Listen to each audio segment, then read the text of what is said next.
Well, probably it's about that Ukraine is just our home. And during many years, we were facing with that other people just want us not to feel safe in our home. And especially during this full-scale invasion, current full-scale invasion, we definitely cannot feel safety in any even small part of Ukraine, because especially our residential buildings, the residential areas are under shelling each day all over Ukraine. And the home, the house you are in, it should be kind of the castle you feel safety. And actually, during all those periods when we have this conflict and also all that history that underlies, we just want to live on our land, in our homeland, and feel safe here, nothing else. Welcome to Transforming Relationships.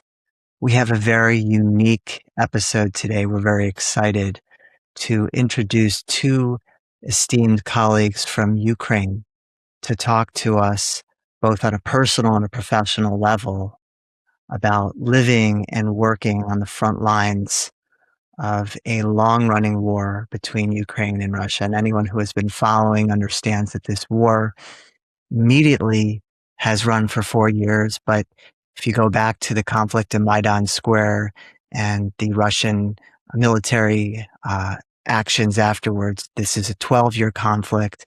And of course, there's a long history of conflict between the two countries that goes back over 100 years. So this is really a unique show that we have here today. Our guests are Volodymyr Voloshin, PhD. Volodymyr is a psychologist, associate professor, and senior researcher and director of the Institute of Health Psychology, and also the president of the EMDR Association of Ukraine. We also have with us here Olha Serha. Olha Serha is a psychiatrist with more than 10 years of practice at a regional psychiatric hospital, working with children, adolescents, and with acute and chronic conditions, including trauma. She's a trauma therapist and a sand play therapist. Welcome, Volodymyr and Olga, to our show. Hello. Yes. Thank you for inviting us. Welcome to both of you. Thank you. So,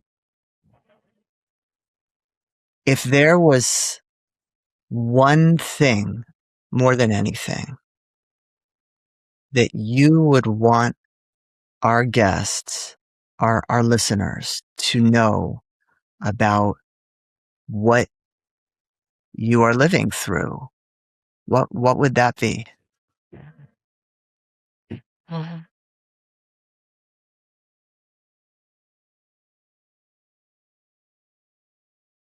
Oh, probably it's about that Ukraine is just our home. And during many years, we were facing with that other people just want us not to feel safe in our home. And especially during this full-scale invasion, current full-scale invasion, we definitely cannot feel safety in any even small part of Ukraine, because especially our residential buildings, the residential areas are under shelling each day all over Ukraine. And the home, the house you are in, it should be kind of the castle you feel safety. And actually, during all those periods when we have this conflict and also all that history that underlies, we just want to live on our land, in our homeland, and feel safe here, nothing else. So if I could briefly summarize before Volodymyr, you answer, my takeaway from what you said, given that we are all mental health professionals, we want to feel safe. We want to feel safe in our home. We want to be able to walk around our town without worrying that shells are coming in from the sky. And for years, you have not yet been able to experience that. So that's a personal and a national trauma, which we will talk more about. But is that, Olga, a summary of what you said? Yes, actually, yes, you got it. Thank you. Can I ask a brief follow-up question? Sure. What would be an example of that on a day-to-day basis? And specifically what I'm asking you is, you wake up, you're getting ready to go to work, or maybe you're out about your day and something happens that is an example of this. Could you maybe tell us about that? Hmm.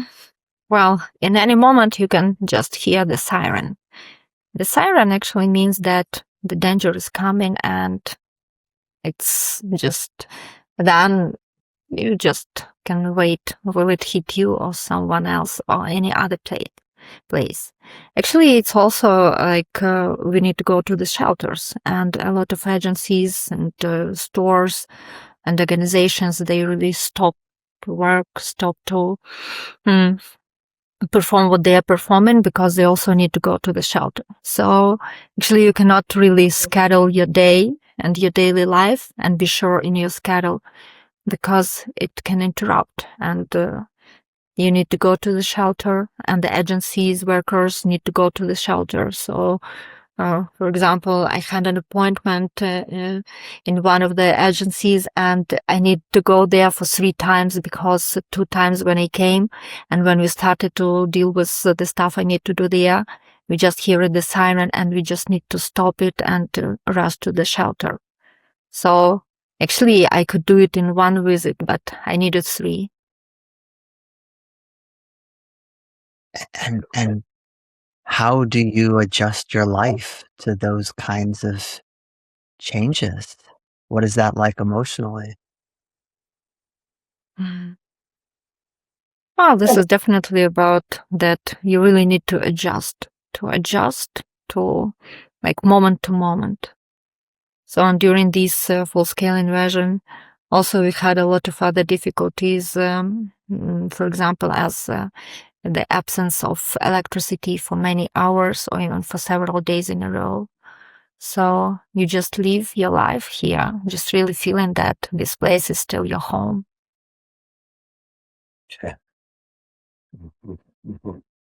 Volodymyr, do you have anything that you would want to add to these questions? Any of your own experiences? Оля, допоможи мені, бо я половину тексту практично не чую, у мене якийсь шум іде. Ну, якби можна було сказати, передати якусь одну найважливішу інформацію для людей, щоб для наших слухачів, щоб вони розуміли зміст, сенс того, що відбувається от війни теперішньої, повномасштабного вторгнення, також тої тривалої війни, яка йде, тої тривалої історії, яка ще до цього почалася, що б ви могли сказати нашим слухачам? Я, зокрема, говорила про таку постійну відсутність безпеки, почуття безпеки вдома. Тобто... Це я на початку зрозумів, почув, просто далі фоновий дуже шум сильний йде. Ага. А тепер питають, я думаю, що тут ти гарно дуже відповіла, і тут можна просто додати, що це війна на виживання, насправді. Well, I think that Olga actually gave you a perfect answer, but also I may add that this war, it is like the war for surviving. Just who will survive, the one will win it. A reaction that I have to the essence of waking up each day, knowing that today, whether I live or die, is uncertain.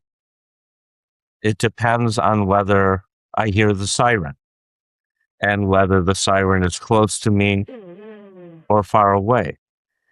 I know as a clinician, many of my clients worry about how long I will live. Am I healthy? Am I sick? Will this illness take me down? But it's sort of abstract. What I hear is, for you, this is not an abstraction. This is a day-to-day reality. how does that affect the mindset of the Ukrainian people that you work with? Well, first of all, the siren can really be in the middle of the night, and it's not like you will be just awakened by it. Yes. Sometimes it's really unpredictable, and this uncertainty of this unpredictability, this is for me, I think that this is the biggest evil of all this for the mental health of our people. And as I mostly work with children and adolescents, so a lot of adolescents just change their opinion about which higher educational establishment to join.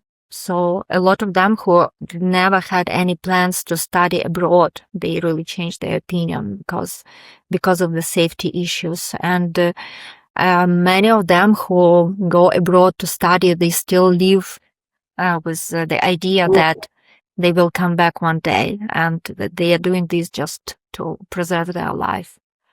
And talking about children, they really try to adapt as much as possible. They really try to explain themselves what's going on, and really just to live this life day by day, performing what you are able to do, and not thinking about that you may die each day. And also, this uncertainty brings also for adults this issue that first of all, you start to value the moments. But also it's about the inability really to have long-lasting, long-term plans, because you really don't know what will happen next, what will be the next day, and have also that Ukrainians have a really perfect sense of humor. Also, we have a lot of jokes about that when we plan something. So, oh my gosh, you really believe that much in this world that you make plans. So, but well, for sure, this uncertainty brings huge mess and really bad impact on mental health, because you need to have this predictable world. So I heard that there's a dislocation between the present and the future. You can't plan for the future. You stay in each day. And B, that if you do want to take a step for your future, like going to a university abroad, you're dislocating yourself from your family, from your friends. You have to make that separation to be able to plan for the future. I'm wondering, what is that like for you as a trauma therapist to be working with an entire population, including yourself, who are living under those ongoing realities of trauma?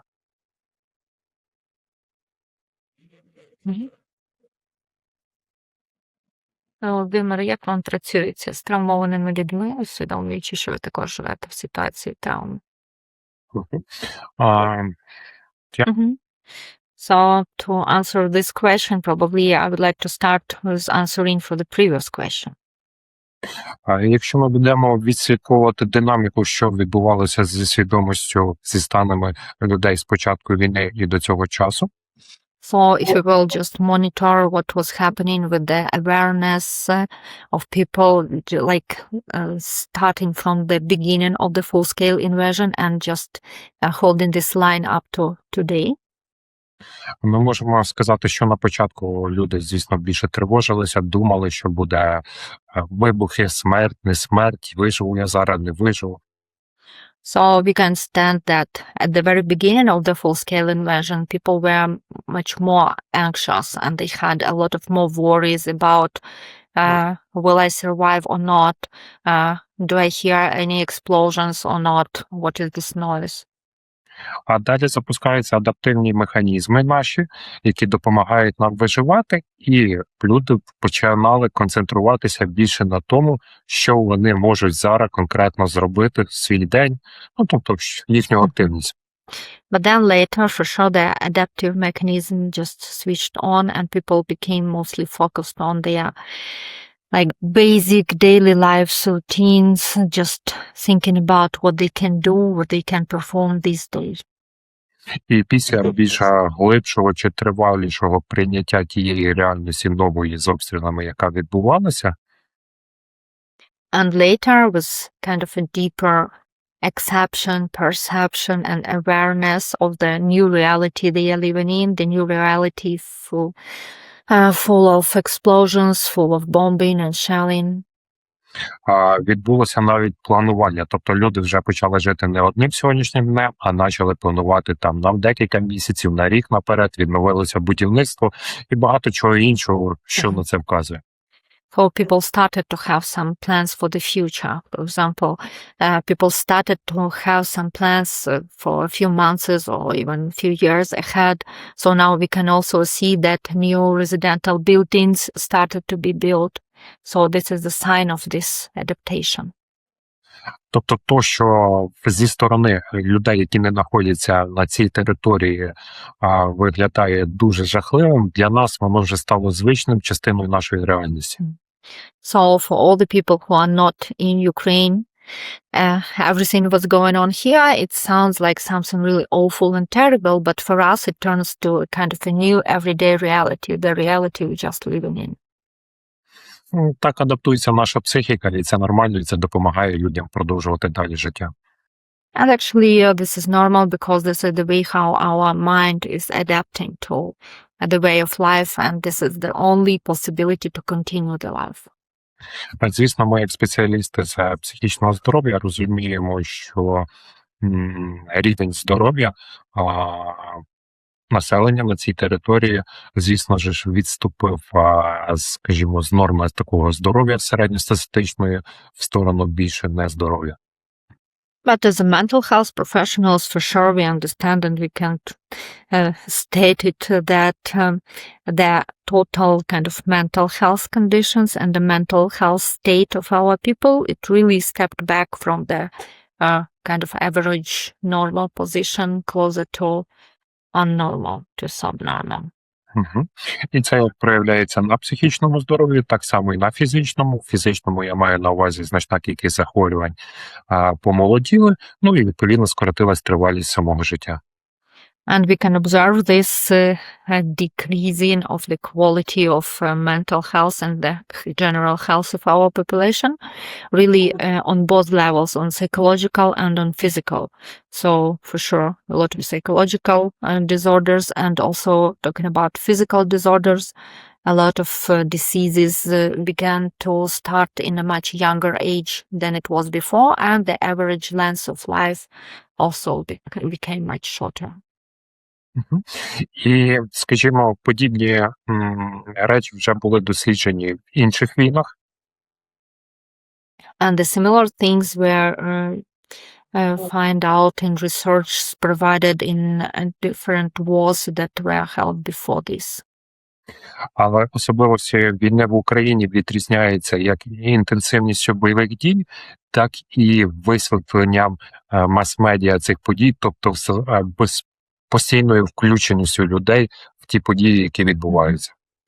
Also, what is the peculiarity of the war in Ukraine? It is, first of all, the intensity of the combat actions and also the intensity of our social media who always shows us what's going on there on the front line. So people are always involved and engaged in this informational kind of vortex. Якщо ми перейдемо до особливості роботи травматерапевта під час таких дій, то їх є низка. And then if we switch to the peculiarities of the work of the trauma therapies during the war actions and, well, mostly during the wartime, so there are several stated of them. Починаючи з того, що самі травматерапевти безпосередньо включені в переживання цих подій і так само несуть тягар того всього, що тут відбувається, і плюс додатковий фокус чи додатковий стресове навантаження – це те, що вони працюють з тим матеріалом, який надає клієнт чи пацієнту.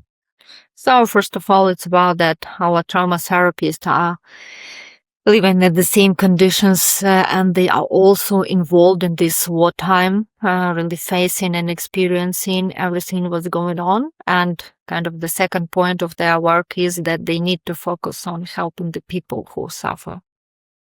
І насправді таких особливостей велика кількість, і ми можемо навіть говорити про те, що в таких умовах ми відходимо від класичних умов роботи психотерапевта, консультування, коли клієнт приходить, тому що ми працюємо на виїзді з людьми, ми працюємо з військовими, з ветеранами, де може не бути безпосередньо запита від людини. And also there are a lot of other peculiarities connected to the wartime and the features of the trauma work during the wartime. And for example, because of these obstacles, we are stepping back from the classical conditions of counseling and providing psychological help, because sometimes we are working not at the office, but we are going to our clients and patients, and sometimes we are working with veterans or combatants, and they can kind of come without this certain request, or really just like it may be the trauma therapist initiative to establish the primary contact. So is it possible to just elaborate on that last part? So tell us how trauma therapy might be unique in this situation, right? Instead of going to an office, it sounds like they might have to do the therapy somewhere else. It sounds like the trauma therapist might have to be more involved in a person's life. Can you help get us inside what that might look like? Оля, саме кінець пару слів не зрозумів. Будь ласка, зупиніться більше на цих особливостях. От ви кажете, що іноді ви їдете тобто це не в кабінеті, тобто якщо ви їдете, наприклад, в місце, де проживає людина, тобто ви стаєте ще більше включені в життя цієї людини. От саме оці такі зміни. Я би тут зразу додав, що ми маємо постійно адаптувати техніки, методики, наші підходи до тої роботи, до тої ситуації, в якій ми знаходимося. Also, I would add that we need to constantly adapt the tools, the techniques, the methods we use. We need to adapt them toward the situation and the conditions the person is.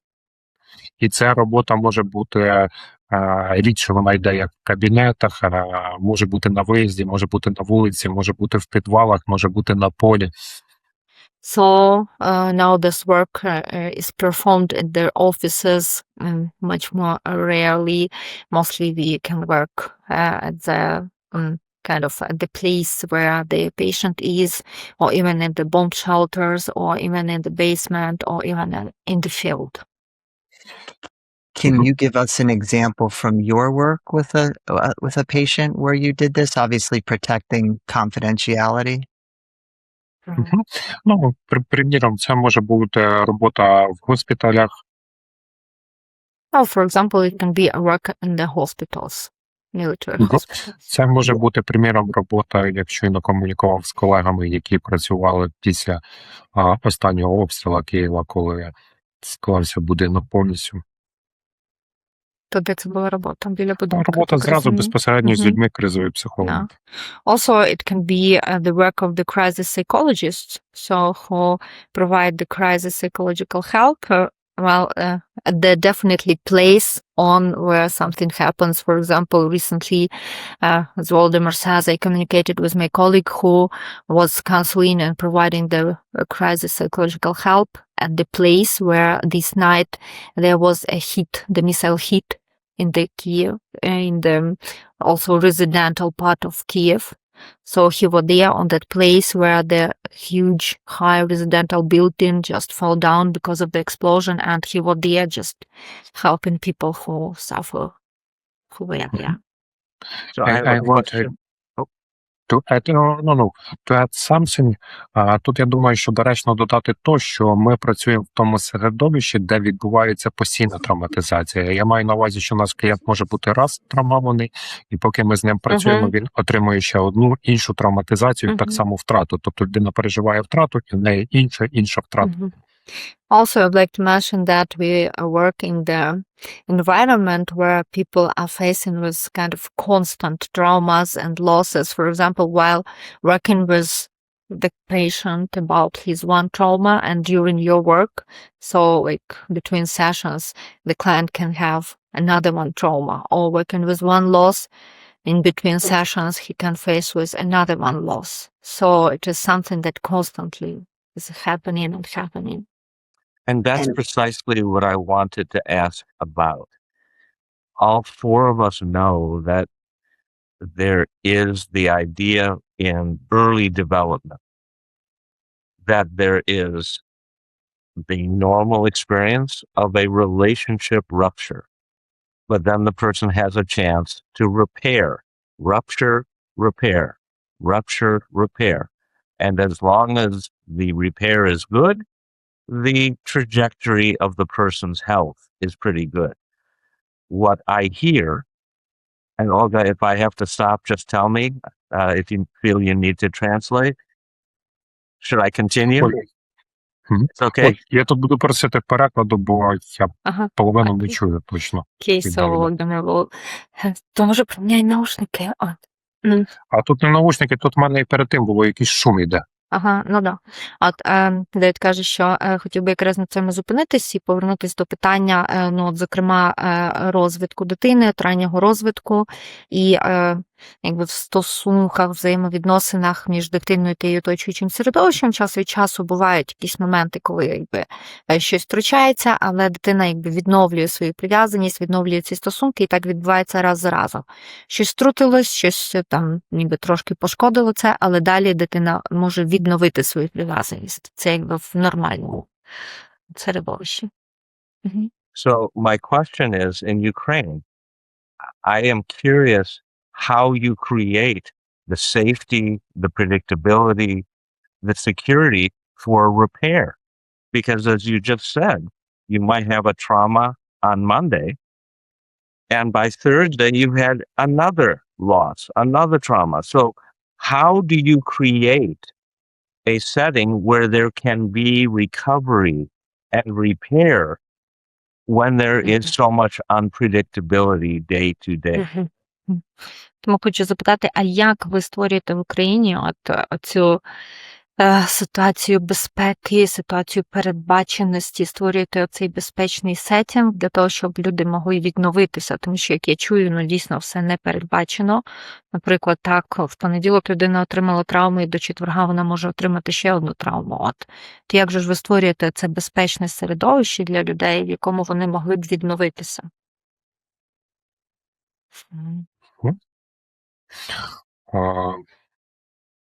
Я чи ти хочеш? So I think that mostly here we all are focused on the kind of moment and point what the person can create for himself, for himself. Тут дуже важливо на фокус в тому, що я конкретно зараз можу тут зробити. Що я можу зробити для покращення свого здоров'я, для покращення своїх близьких. So here we are focused on the point, so what can I do, but what can I definitely do for myself, for my beloved ones, for improving myself, my health, for improving their life balance, their health. Якщо зараз якесь свято, Новий рік, наприклад, Пасха, це треба обов'язково відсвяткувати. У мене є зараз можливість відсвяткувати, це треба зараз відсвяткувати. And also if we have a holiday, for example, Easter or the New Year, so it definitely should be celebrated. Because as we have the possibility now to celebrate, so we definitely should celebrate it. І дуже цікаво навіть подивитися по тенденції відвідування театрів. У 22-му воно, звісно ж, впало, а потім пішло так, що більшість театрів ви маєте купляти квиточки за декілька місяців. And also it's really interesting to observe, for example, the data of attendance of theaters by people. So in 2022, it really decreased for sure. But then later it started to increase. And now in some theaters, if you want to go to a play, you need to order the ticket a few months in advance for the play. Wow. Тобто знаходяться такі, можна сказати, безсвідомо навіть люди виробляють такі механізми, які їх більше стабілізують, які підсилюють їхній ресурс і допомагають їм продовжувати життя, ну і триматися. So it's when unconsciously people are creating that kind of resources that can stabilize them. So something what is mostly personally attached, personally connected, something that will give the possibility to continue the life, to maintain the life.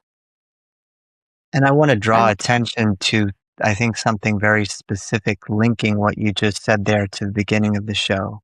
You know, at the beginning of the show, Olga, you were talking about how difficult it is during war to plan for the future.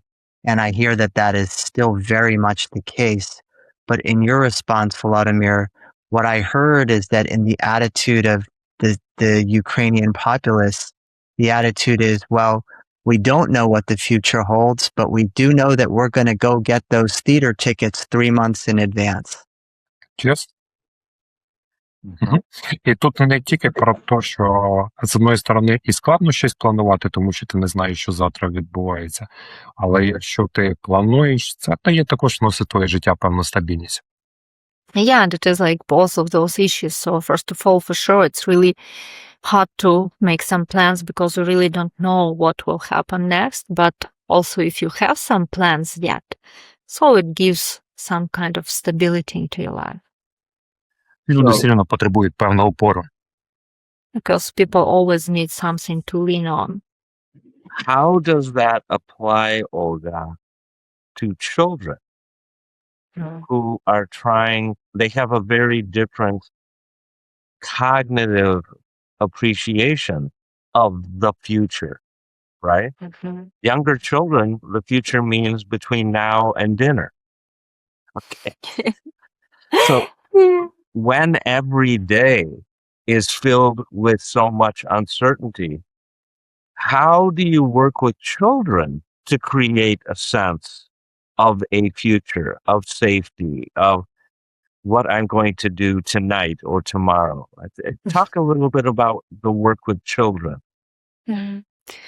Well, in working with children, children are very much dependent on the state of their parents and their surrounding and the loved ones. Also, sometimes, children, they don't have such a sense of timelines, and sometimes they are lacking of their life experience, so they are leaning on the reactions of their parents just to create their own attitudes.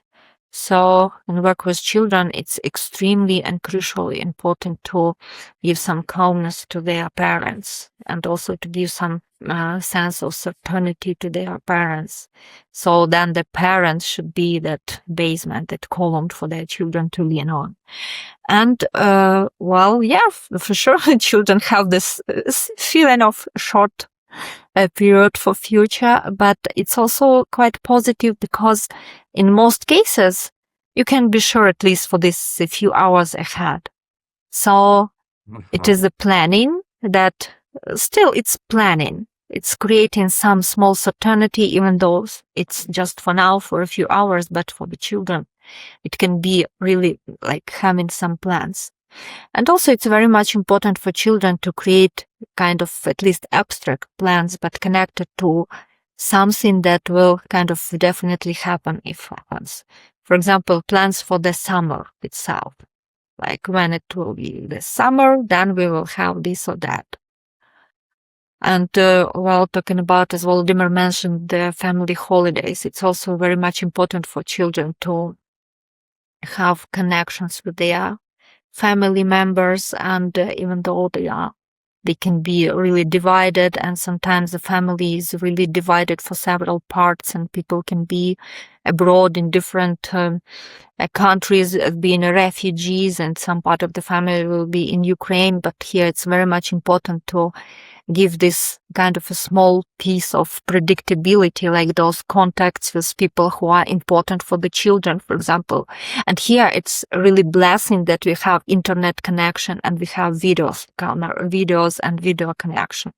So it's very much important to gather the family, like at least in video settings, and at least to plan that, well, one day we will all gather together. So for children, the sense of certainty may be created with one day. Somehow we will do it. But it's very much crucial, the state of the parents and their need.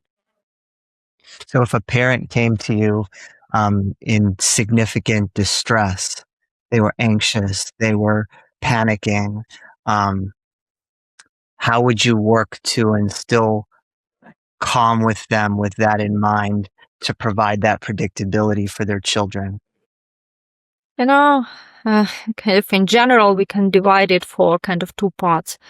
The one part is what is going on in this world, and the second part is how you react for everything, how you react on this. So in this time, in this period when we are definitely lacking some outer space basis, outer space eternity, and outer space resources sometimes, so then we can just look inside of yourself and just build that safety place there, build that calmness there.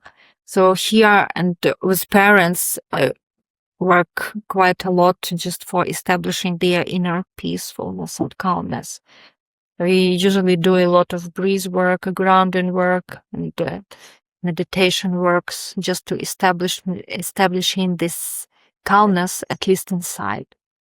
Mhm. And well, for sure, if there is a threat for the danger, so then you don't need to stay and breathe, you need to run and hide.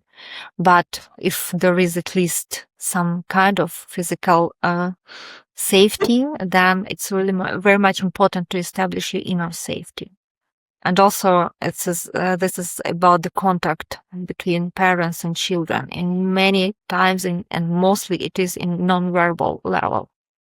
So we have those mirror neurons, and this is how children are usually like reading from their parents' faces. So really, it's very much important, and I saw it a lot in my work, in my practice, that when you give the calmness to the parents, so they can see the children became much more calmer, because they can rely on the calm parent, understanding that, well, if the parent is calm, so probably he is strong enough to protect me. But also sometimes it's mostly, and also it is also about the children to work on their inner peace, inner calmness, and to find their inner resources, because what is inside of you, it's always with you, despite everything that's going on around. That's right. That's really important. I How do you explain that on a child's level? Well, here we use a lot of art, different art creations, and also a lot of imagination. We can turn ourselves into many different things, many different creatures. We can also learn from other creatures how they can protect themselves. We can think about different animals, how they can protect themselves. Because, for example, the bear is very big and very much strong, but the mice, they are also can protect themselves somehow. So it's about image and also kind of playing some roles, which can give you the possibility to feel something, but pretending you are not yourself, but something else. But then you can just take this feeling inside of yourself, or you can have something that will help you to switch into a role of something else. And also, we have a lot of characters in modern cartoons which are so much strong that sometimes it really helps.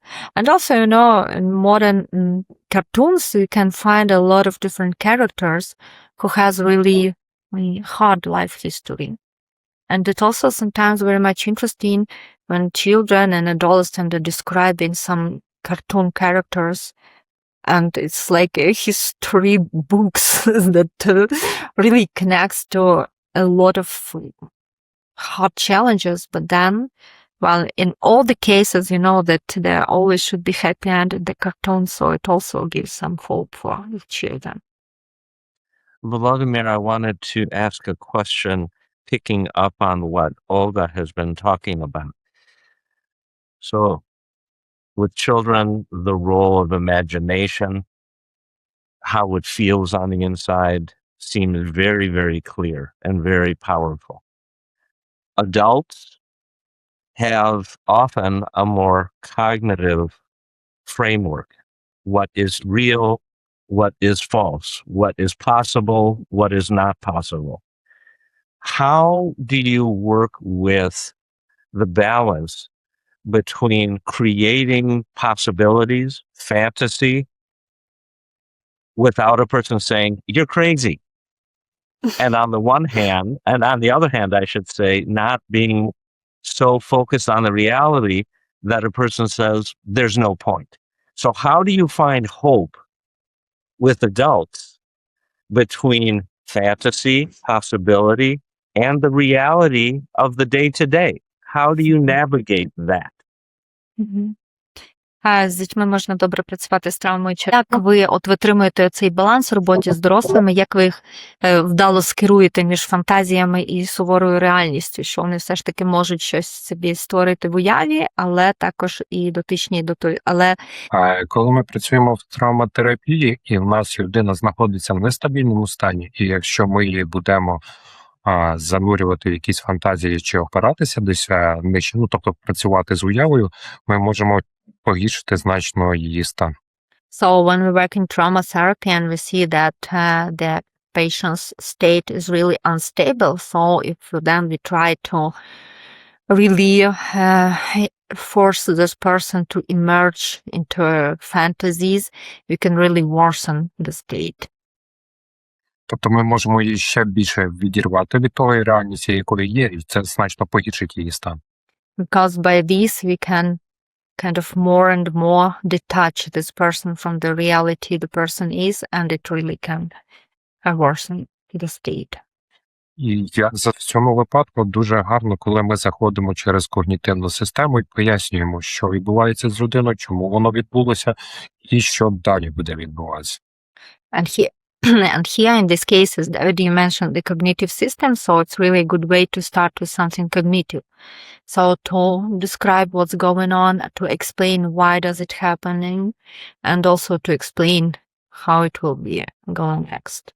І така психоедукація вже є ефективним стабілізаційним інструментом. And this certain kind of psychoeducation is also a good stabilizational tool. І це вже значно знижує рівень стресу. And it can decrease the level of stress even by itself. Далі ми можемо додати якісь певні тілесні техніки, якісь дихальні техніки, ще щось інше, а потім, коли ми бачимо, що людина вже в більш стабільному стані, ми можемо переходити до роботи з уявою. And then we can add some breathing techniques, some other stabilizational techniques, some body works. And then when we find that the person is in a more or less stable state, then we might go to the image and fantasies. Yeah, I don't know if this is helpful. When I presented to your group last year on hypnosis and trauma, we did a role play with a therapist, and she presented a patient she was treating who is a soldier who was haunted by his inability to save his colleague. And specifically what she shared was that they were wounded in battle, and because of being on the front lines and because of the drones, their superiors told them that they had to abandon their dying colleague.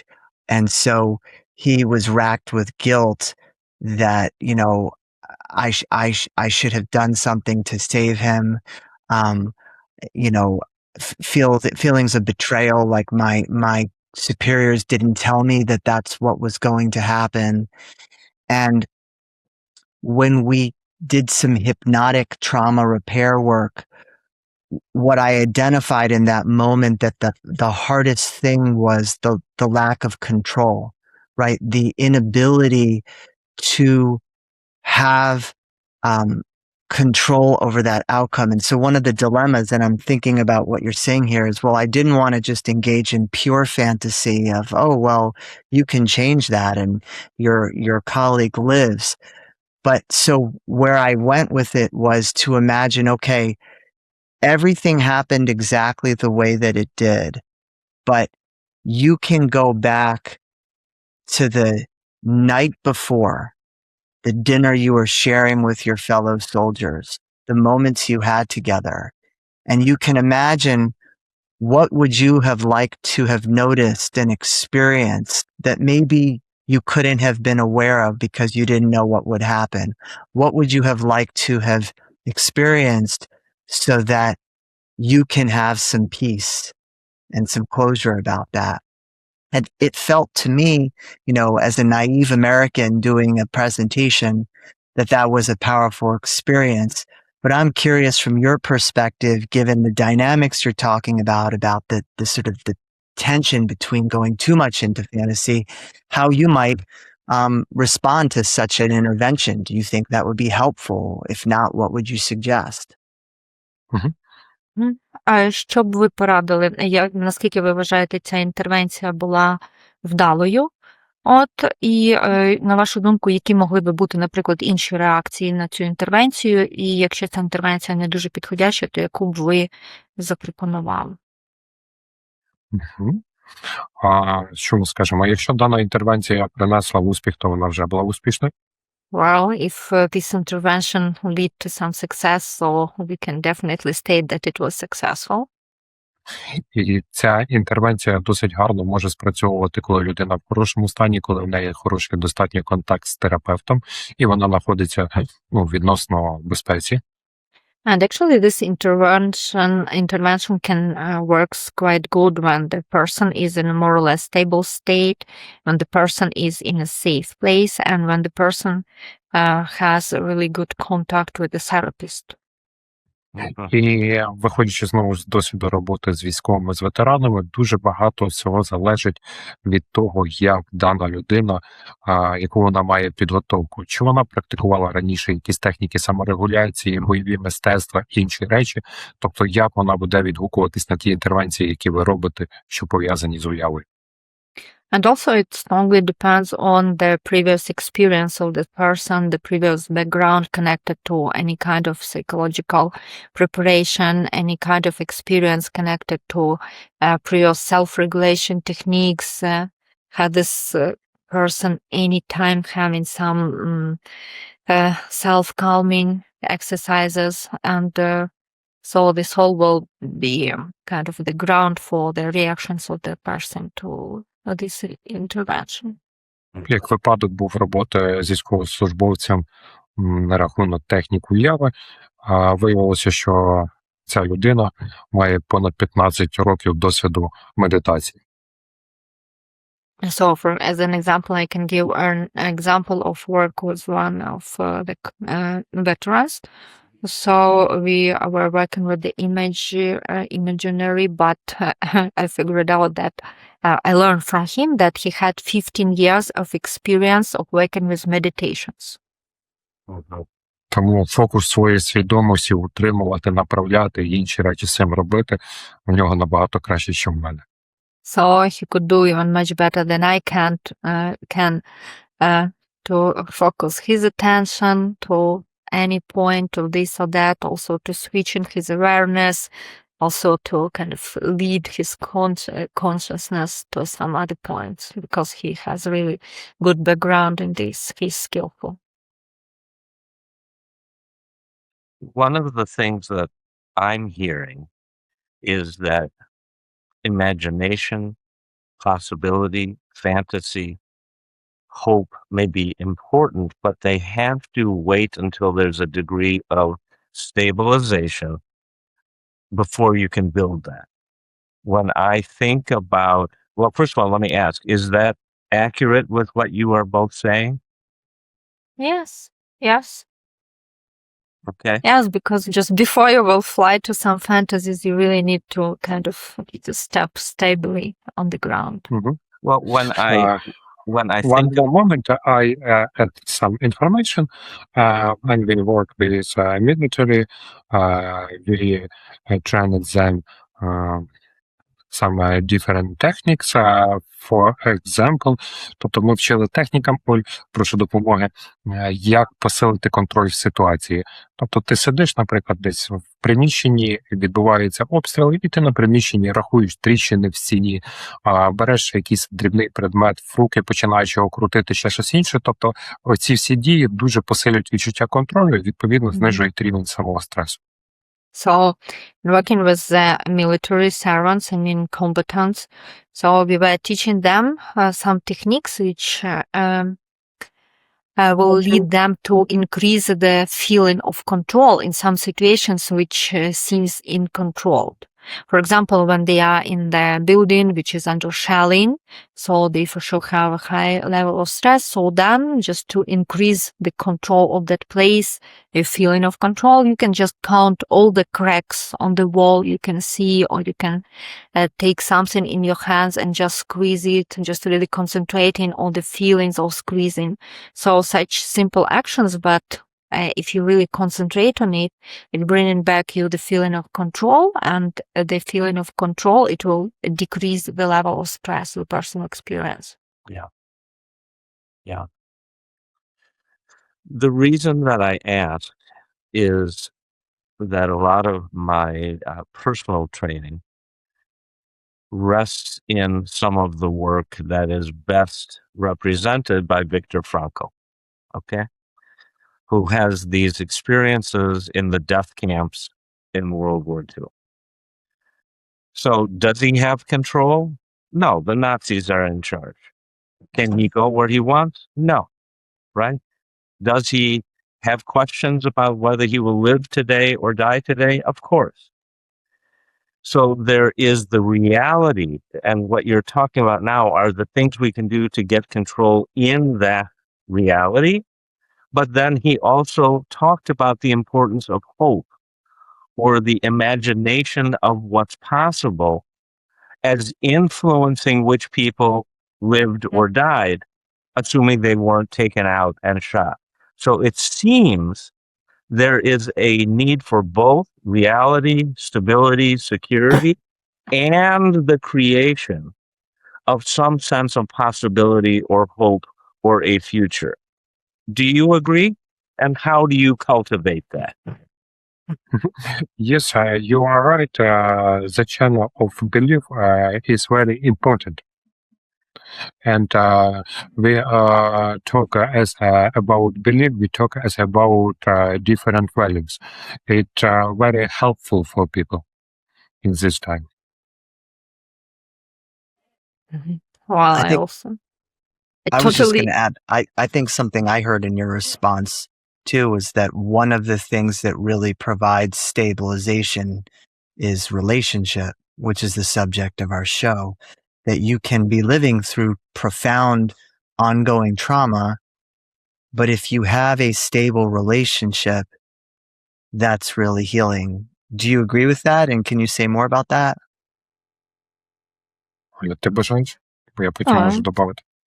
Well, I totally agree with you. And yes, because first of all, we as human beings, we are really socialized, and we used to live in a social, we need to live in a society, creating some communities. So this is just part of us as being human beings.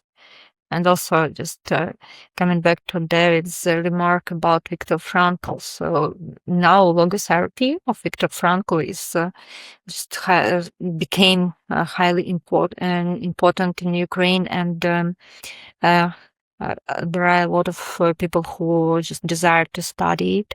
And also Viktor Frankl, in his hopes, he was thinking about his wife. So it's also about some relationship and hoping to restore the relationship. And yes, relationship, it is something that help people. And talking about children and adolescents, the relationship with their parents, with their caregivers, they are crucial and primary for coping with stress. But in general, when we have the relationship, strong relationship, it's something that can help person in both sides. So to accept the care and also to give the care to someone. It's really stress protective factors.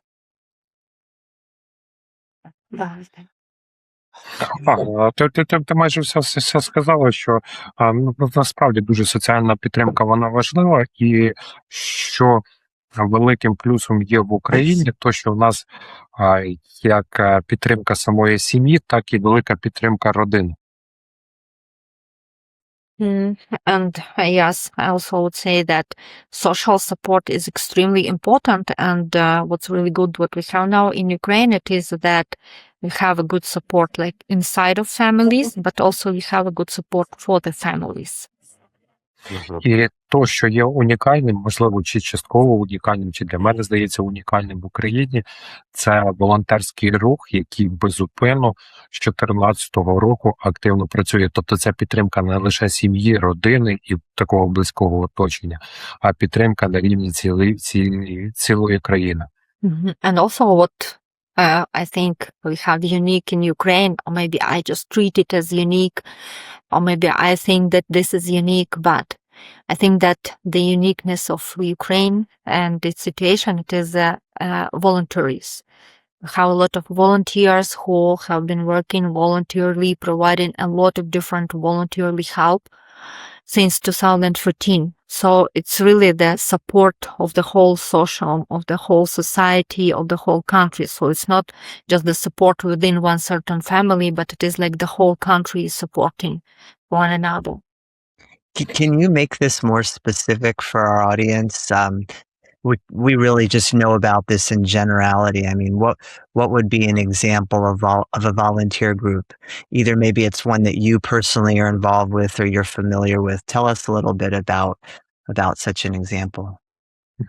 Оля, я доповню, чи я потім ти доповниш? Конкретні приклади. Мгм. Давай я скажу. Well, even during all this period, people were gathering in some groups and helping in anything what can be needed. Well, talking about nowadays, so we still have a lot of organizations who provide voluntarily support groups or a lot of psychologists provides psychological aid voluntarily. For example, I am a co-trainer in a support group and I'm doing it voluntarily. So I'm not paid for this. Also, people are just helping refugees also just when they have time, but they're doing it voluntarily. Also, like helping to pack or to unpack something that other organizations are sending to the front lines. And well, for sure, it's just collecting money for this or that. And provide some, even though just small, short workshops or small kind of celebrations for children, some role plays or something for fun. So people are trying to do what they really can, sharing what they have. I want to add, чи краще я знову квізкою. Якщо починається з 2014-го, це на початку допомога навіть з їжею, з одягом. So in start from 2014, so first it was even helping the inner displaced people with food, with clothes. Ми можемо багато говорити про різну техніку, про медицину і інші речі. Also we can speak a lot about some different techniques, different machines which were delivered, also some medical help, also medicamental drugs which were also delivered for free. Навіть багато таких унікальних речей, як, приміром, допомога в влаштуванні військовому весілля близько від лінії бойових дій. And also one of the examples, it could be the help to organize the wedding for the military combatant, the wedding in a place which was really close to the combat zone, so for him to have the possibility to celebrate his wedding.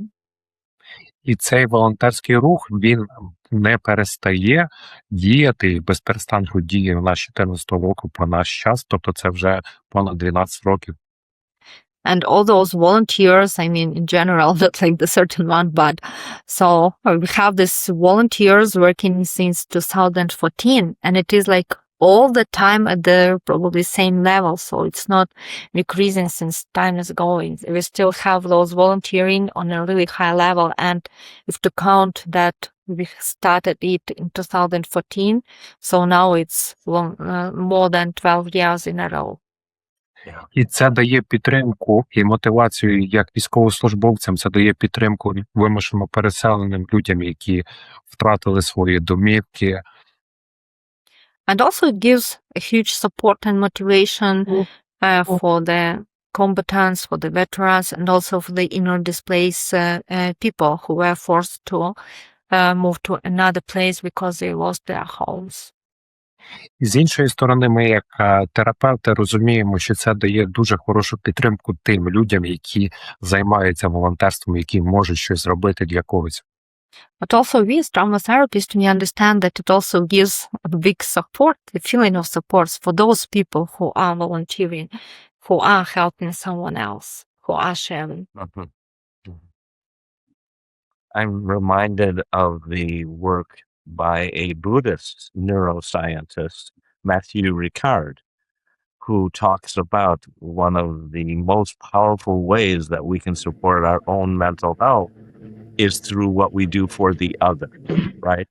So 12 years and more of volunteering, of giving of yourself, your time, your energy, it sounds like it's an important part of the network of support that keeps the people going.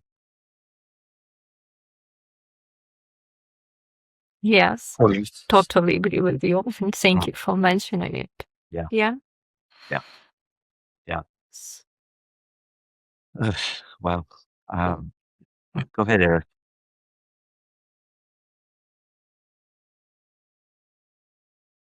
Is there something that you would like to share with our audience about something that you personally have learned in these years?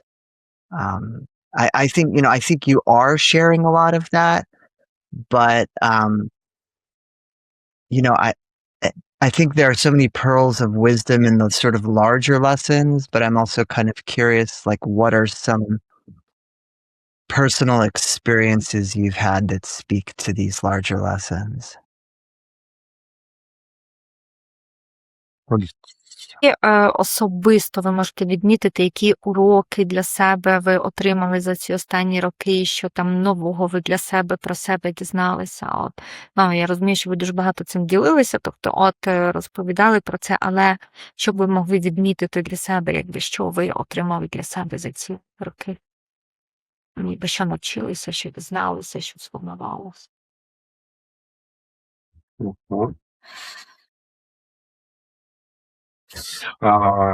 Тут можна поділитися дуже великою кількістю речей.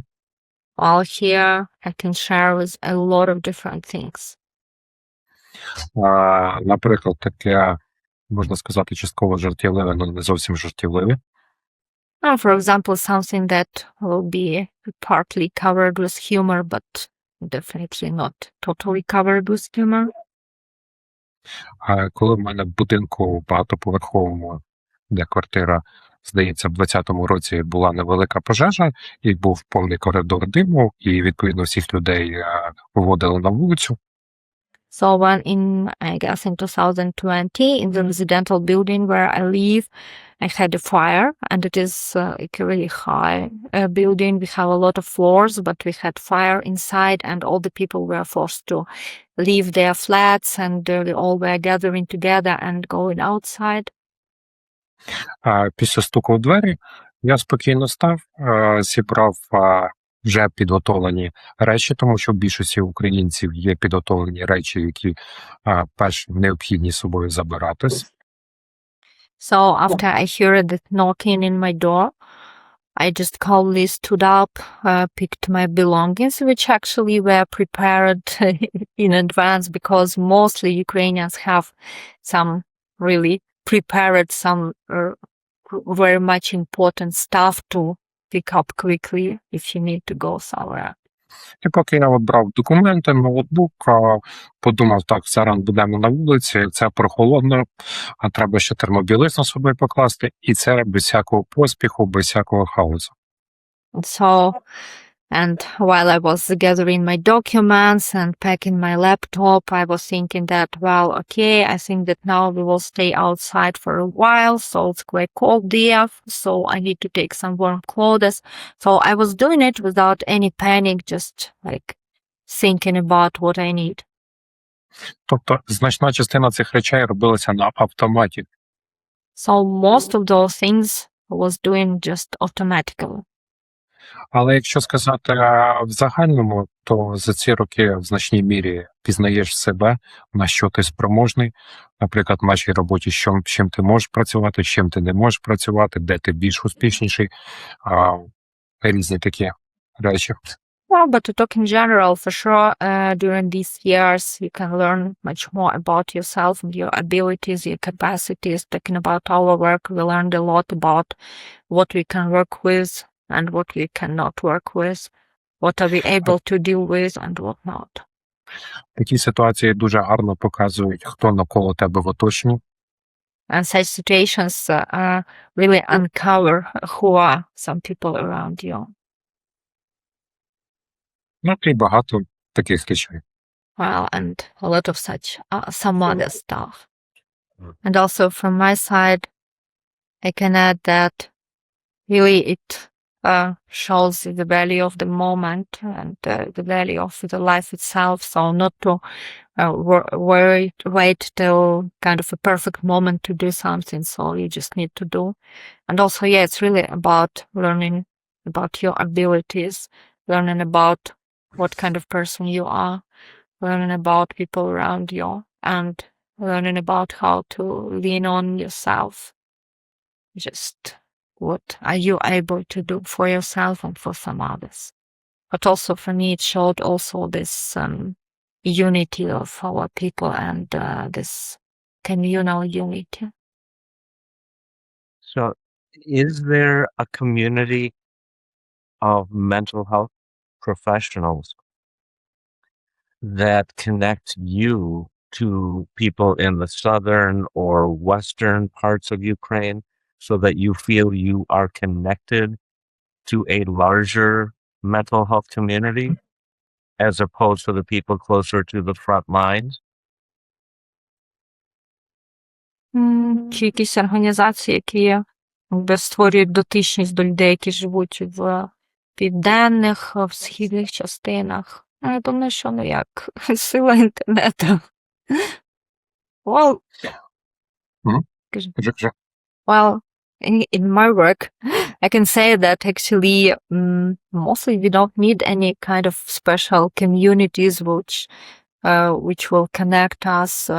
We have a lot of different communities, psychological communities, mental health professional communities, and we just help one another. For example, if one of the communities open kind of a special support group or can give a webinar, can give a seminar, can give some trainings.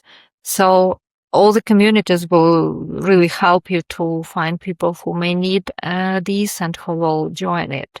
So it's not about someone who will be this bridge. It's like we're always spreading the information as wide as we can. So in my work, as we can see that we have a lot of people from different parts of Ukraine, and they have this information from many different channels, and it is like, this theory of 6 handshakes, but usually it takes less or more, but we have this wide web. Okay. Yeah. Я можливо би ще додав таке, що напевно це не лише українці цим відрізняється, але в нас насправді дуже швидко люди організовуються в різні групи, щоб вирішувати різноманітні проблеми. And in general, I would add, but maybe it's not only about Ukrainians, but in our country, people have this ability to quite quickly to gather in small groups when they need to deal with something. So people will quite quickly create some communities, organizations, subgroups. I mean, I think that's been my biggest takeaway from our interview today has been the power of community. You know, that when people as a collective want to give and volunteer and do something, they find a sense of identity and purpose in being together. Is that a accurate read on what you're saying? Yes, for sure. Mhm. I agree with you. I think I add not only about the power of community in Ukrainian, I mean the power of community of the whole world. Оля, зараз попрошу тебе, що мається на увазі? Українці, звісно ж, потребують дуже багато матеріальної допомоги, тому що будь-яка війна, вона потребує великих матеріальних ресурсів. Well, for sure, Ukraine now is in a strong need of different material resources and finances because each war really has huge material expenses. Так, ми розуміємо, що зброя – це великі кошти, ми розуміємо, що медикаменти – це великі кошти, та сама нафта, постійно, техніка і так далі. And we understand that the weapon costs really very much and all the medical drugs cost very much. Also the gasoline and all the other resources, they cost very much. Але то, що допомога надається від людей з усього світу, які просто показують, що ми разом з вами, ми підтримуємо вас, це дуже насправді вагомий чинник. But that we are supported and we are helped by people from all over the world, just really by their own wish and their own will. This is what sounds really valuable for us, and this is what is very meaningful and important. І це вже не про матеріальне. And now we are talking not about some material goods. І це ми помітили спочатку повномасштабної війни, коли ми організовували тренінги з провідними спеціалістами з усіх куточків світу, серед них був і Ерік. And this is what we noticed from the beginning of the full-scale invasion when we started to organize trainings with really outstanding specialists, and one of them was Eric. І спеціалісти запитувалися, що би ви хотіли від нас. І я їм говорив, що скажіть, що просто ви з нами, ви нас підтримуєте. І насправді це мало дуже такий сильний вплив на наших колег, на українців. And all the professionals, they were directly asking us, so what do you need from us? What can you do for you? And I was always saying that just say that you are with us. And they were saying it loudly for our people. And it was really meaningful and I really could feel it. Сьогодні ми з вами говорили, що людина – це соціальна істота, про важливість соціальної підтримки. And today we were talking about that the human being is really a social being, and we were talking about the importance of the social support. І зараз я якраз роблю акцент на важливості такої підтримки з усього світу. And now I'm really emphasizing on the importance of that kind of support from all over the world. Коли люди всередині України розуміють і відчувають, що вони не одні протистоять всьому цьому лиху, а що вони мають підтримку з усього світу. When people inside of Ukraine really feels that they are not alone against this huge evil, but they are supported with people from all over the world. It's also about relationship.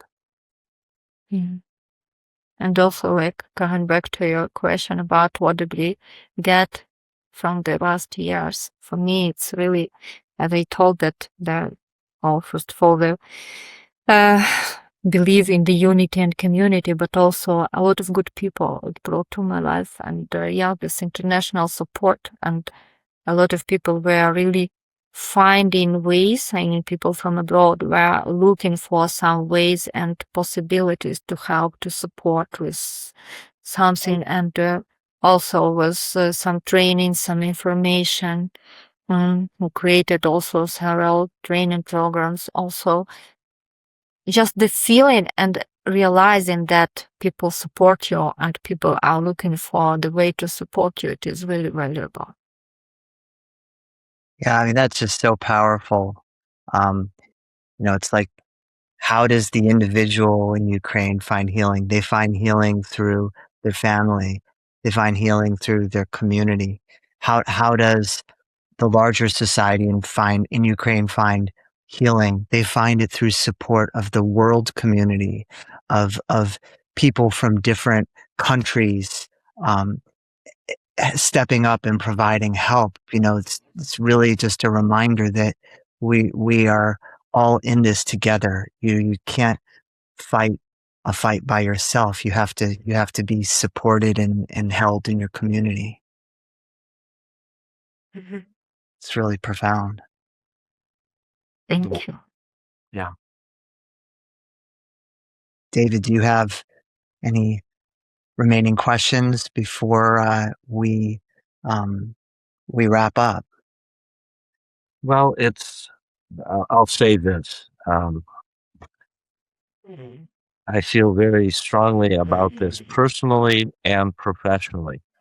The last few minutes we've been talking about the critical aspect of support, different forms of support, to recognize that you are not alone, that we see you, that we stand with you.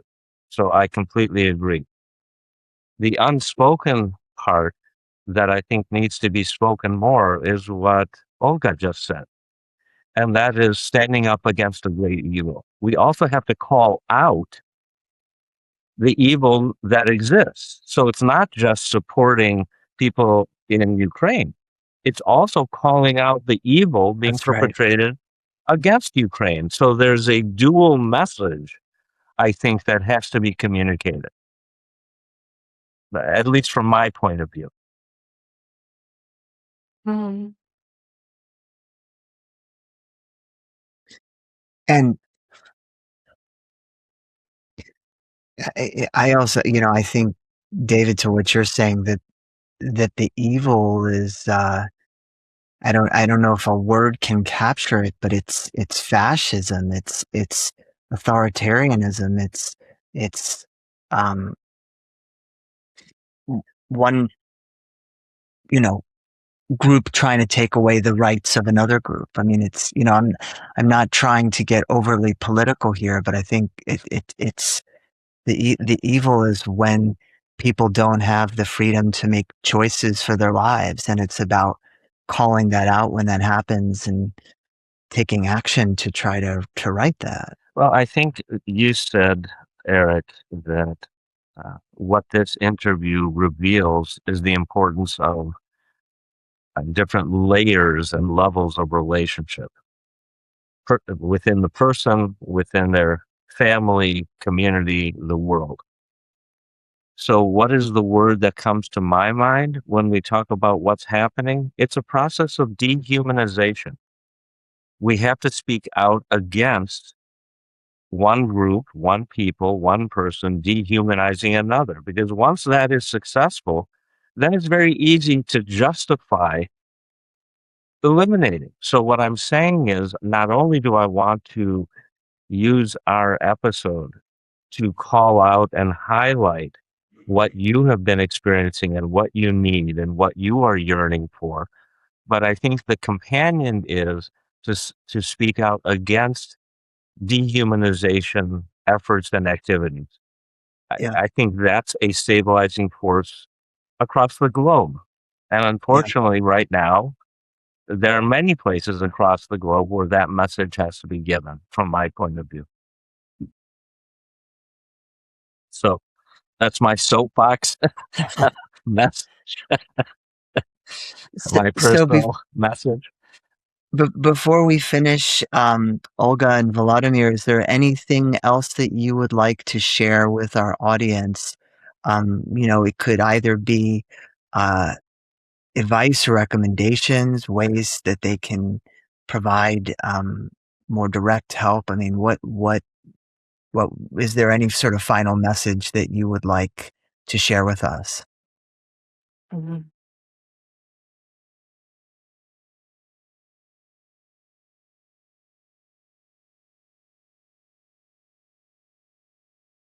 You know, uh, you're asking about any direct ways, but I think that we have really a lot of support, and it's not about asking for this, just a lot of gratitudes. Thank you for all the support you give us, and also thank you for this interview, because it's also like to be heard, to become a voice. And talking about the message, well, just coming back to all the topics that we were discussing today and thinking about the days we are living in, it is really just made a message that the community is really valuable. So the unity is something that is really helpful. And the life is really a combination of moments. So just don't underestimate the meaning of the small moments and just stay together, because together you can be stronger. And thank you for all the support. And it's like the words to the whole world, that I just really realize that you have support from different parts of the world. It's about that you understand that we are together. So thank you. Good. It's very Volodymyr, well said. anything you wanted to say as we close for today? Якийсь останній меседж, що би хотіли побажати, сказати. Я почув. First of all, I want to say thank you for all support which you give for Ukrainian people, and to wish you use all the opportunity of your life. Okay. Thank you for sharing your wisdom with us, and for just, I think it just really opening up and talking about what you are living and what you are learning. So thank you. Thank you. Thank you for inviting, and thank you for doing this podcast. Thank you. Well, My take care. gratitude to both of you. Thank you, and take care. Thank you.